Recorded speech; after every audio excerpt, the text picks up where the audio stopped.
بسم اللہ الرحمن الرحیم۔ السلام علیکم ناظرین، آپ یوٹیوب چینل دیکھ رہے ہیں، میں عمران خان ہوں۔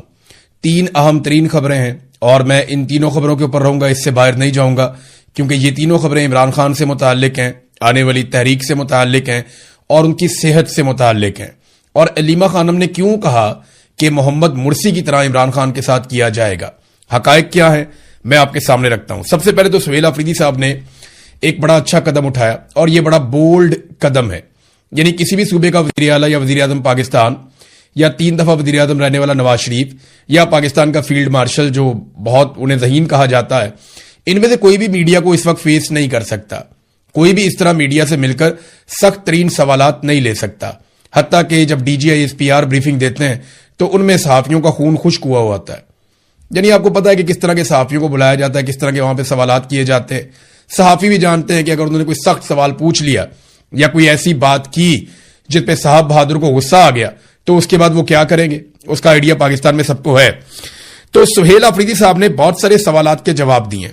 میں سب سے پہلے تو میں شکریہ ادا کروں گا ڈیجیٹل میڈیا کے جو جرنلسٹ ہیں، سب سے اچھے سوالات انہوں نے کیے۔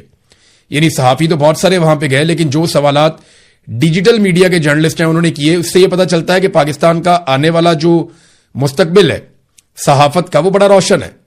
جو ڈیجیٹل میڈیا کے لوگ وہاں پہ گئے انہوں نے زیادہ سخت سوالات کیے، زیادہ ریلیونٹ سوالات کیے اور انہی کے سوالات کے اندر سے خبریں بنی ہیں۔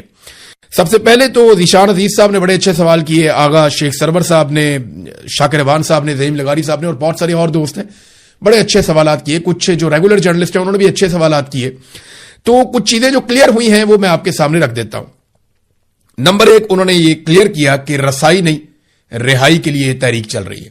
یہ سوال میں نے بھی اٹھایا تھا کہ سہیل آفریدی کا یہ کہنا کہ عمران خان صاحب تک رسائی کے لیے تحریک ہے، رہائی کے لیے نہیں ہے، تو وہ معاملہ انہوں نے کلیئر کیا کہ جی پہلے شاید میں سمجھا نہیں پایا یا کنفیوژن ہو گئی، یہ تحریک عمران خان صاحب کی رہائی کے لیے ہے، ان تک رسائی کے لیے نہیں ہے۔ دوسرا، انہوں نے ایک اور بات بڑی اچھی طرح کلیئر کر دی کہ فرض کریں کہ اگر عمران خان صاحب سے ملاقات ہو جاتی ہے تو پھر آپ کیا کریں گے، یعنی اگر ملاقات ہو جاتی ہے مارچ سے پہلے تو آپ کیا کریں گے۔ تو انہوں نے کہا جی عمران خان صاحب پھر جو پیغام دیں گے اس کے مطابق ہم عمل کریں گے۔ اگر عمران خان صاحب جیل سے یہ پیغام بھیجتے ہیں کہ آپ مارچ نہ کریں تو ہم نہیں کریں گے، اگر وہ جیل سے یہ پیغام بھیجتے ہیں کہ مارچ ضرور کریں تو پھر ہم کریں گے۔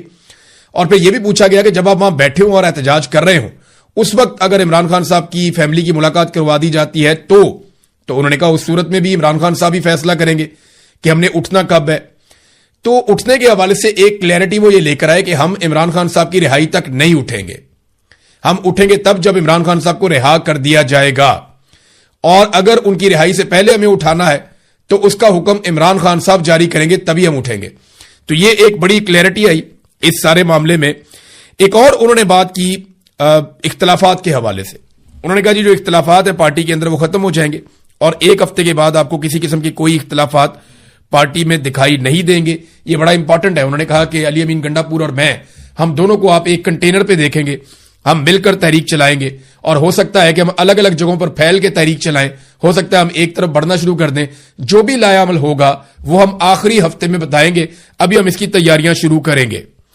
تو ایک اور جو سوال تھا کہ کتنے لوگوں کو لے جانا چاہتے ہیں، اس میں انہوں نے کہا جی ہم 20 لاکھ سے زائد لوگ اسلام آباد کی طرف اس مرتبہ جائیں گے، اور یہ ایک دن کا میچ نہیں ہے، ہو سکتا ہے ہمیں کئی دن لگ جائیں، ہو سکتا ہے کہ ہمیں رکنا پڑے، ہو سکتا ہے ہم پھر آگے بڑھیں۔ تو یہ ایک لمبا میچ پڑے گا اسٹیبلشمنٹ کے ساتھ پاکستان تحریک انصاف کا۔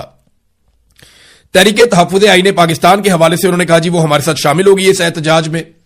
پھر انہوں نے کہا کہ اگر کوئی اور پولیٹیکل پارٹی آ کر ہمارے ساتھ احتجاج کا حصہ بننا چاہتی ہے تو ہم اسے ویلکم کریں گے۔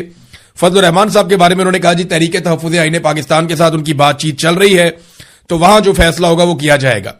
پھر ایک اور بات جو انہوں نے کہی وہ یہ کہ فوج جو ہے وہ ملٹری آپریشن جو کر رہی ہے خیبر پختونخوا میں، اس پہ زعیم لغاری صاحب نے ایک سوال پوچھا تھا۔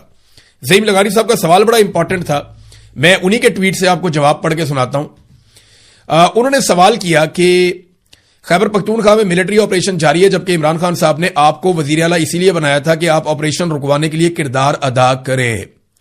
سہیل آفریدی صاحب نے واضح جواب دیا کہ فوج وہاں آپریشن کر رہی ہے، زبردستی آپریشن کر رہی ہے اور بدماشی کے ساتھ آپریشن کیا جا رہا ہے، ڈرون فوج خود کر رہی ہے اور بدماشی سے کر رہی ہے۔ سہیل آفریدی کے مطابق صوبائی حکومت کی مخالفت کے باوجود خیبر پختونخوا میں آپریشن مسلط کیا جا رہا ہے۔ ان کا موقف اس سے قبل بھی یہی رہا ہے کہ صوبے میں فوجی آپریشن کے فیصلے صوبائی حکومت کو اعتماد میں لیے بغیر مسلط نہیں کیے جانے چاہیے۔